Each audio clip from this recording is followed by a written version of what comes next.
Muito bem, 29 de agosto é o Dia Nacional de Combate ao Fumo. E para falar mais a respeito do assunto, nós trouxemos o oncologista, que é o doutor Renato Marinho, que vai falar mais para a gente a respeito disso. Por quê?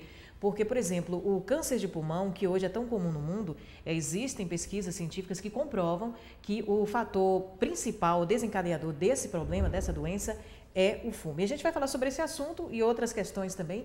Doutor, muito obrigada por sua participação, aceitar o convite para falar com a gente aqui do ESB Notícias. Eu que agradeço, é sempre um prazer, né, estar disseminando informações, né, para a população e é nosso papel, né, como papel social, além de trabalhar, fazer o melhor, também levar as informações de interesse para a saúde da população.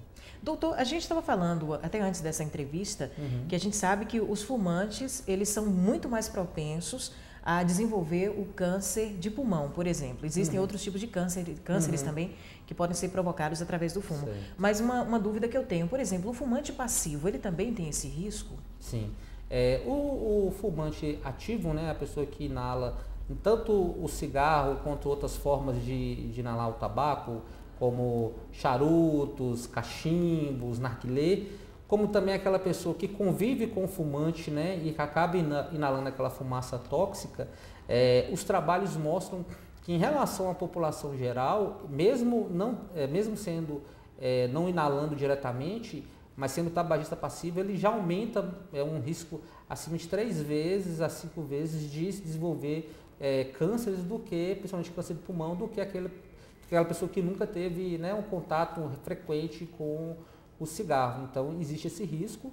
É lógico que o risco do tabagista ativo, né, aquele que inala a fumaça, né, o cigarro, ele é bem maior, mais de que 20 vezes do que a população geral, de desenvolver não só o câncer de pulmão, mas como vários outros tipos de câncer e também outras doenças cardiovasculares, acidentes vasculares cerebrais, como os derrames, e também doenças pulmonares obstrutivas crônicas, como bronquite crônica, enfisema. Então são todas doenças bem correlacionadas na literatura mundial, por estudos e por experiência, de serem doenças bem prevalentes, bem incidentes, que acontecem muito na população, que tem um impacto muito grande em taxas de mortalidade, como também questões econômicas, né, de perda de trabalho, de perda de produtividade. Então, é um aspecto não só de saúde, mas também como aspecto econômico e social, né? Doutor, a gente, assim, acompanhando um pouco da história da medicina, a história da saúde pública, por exemplo, a gente sabe que o câncer é uma doença não muito comum, por exemplo, no início do século XIX, um pouco no início do século XX.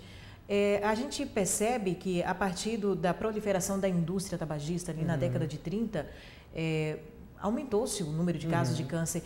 Existe realmente essa relação, né, entre o tabagismo e o câncer? Como o senhor bem adiantou, não só o câncer de pulmão, mas também ele pode ser outros tipos de cânceres. Cânceres e outras doenças cardiovasculares, pulmonares. Então, assim, é bem notório, né, é bem claro na questão da década de 30, até antes disso, né,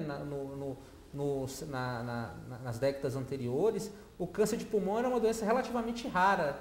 A partir do momento que teve a explosão, um boom, né, um crescimento da indústria tabágica, né, então realmente o câncer de pulmão, e não só o câncer de pulmão, mas outras doenças, elas começaram a ser bastante incidentes. Então foi uma correlação histórica que até chamou atenção para futuros estudos epidemiológicos que conseguiu realmente provar a correlação entre o cigarro, né, e o risco maior de desenvolver o câncer de pulmão e depois outros tipos de doença.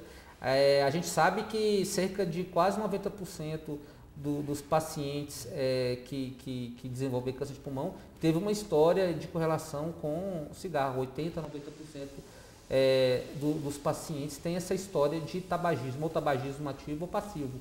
É lógico que acaba que tem outros fatores também na sociedade que às vezes também permitem a questão de uma maior incidência do câncer. Um outro fator muito importante de aumentar a incidência do câncer é o envelhecimento. Então, quanto mais velha a população, né, maior a chance ela também tem de desenvolver um câncer. Então, a própria evolução da sociedade, ou diminui aquela questão do desenvolvimento de antibiótico, dos cuidados pré-natais, de todo esse desenvolvimento que teve na saúde em geral, na ciência, permitiu que as pessoas conseguissem chegar numa idade maior, a expectativa de vida aumentou. E quando aumentou essa expectativa de vida, aumentou a incidência e a mortalidade de câncer. Então hoje, se você pega sociedades bem desenvolvidas, países bem desenvolvidos, você pega como na região da Escandinávia, Suécia, Finlândia, em alguns lugares as doenças oncológicas, os cânceres já estão superando a mortalidade por doenças cardiovasculares. Então, quanto maior a expectativa de vida, a gente sabe também que aumenta o risco de câncer. E é lógico, quando uma sociedade é mais desenvolvida, como os países, por exemplo, você pega países da África, em que esse controle, esse controle de doenças infecciosas ou nutricionais, né, essas desnutrições, você vê que essas causas ainda são menores do que nesses países mais desenvolvidos. Ok, doutor, muito obrigada por sua participação no ESB Notícias. A gente deixa o espaço aberto quando o senhor quiser trazer informações, tanto da área dos riscos, do tabagismo, qualquer outra informação que considere importante para a nossa comunidade, do combate ao câncer, do tratamento ao câncer. Eu que agradeço, a gente está à disposição, né, para sempre trazer alguma coisa nova. A gente sabe que a ciência, né, ela não para, junto à ciência, à tecnologia, sempre tem informações novas, tanto na questão da prevenção quanto do tratamento. Ok, obrigada mais uma vez e boa tarde. Boa tarde. E o ESB Notícias fica por aqui. Para você, uma boa tarde e até amanhã.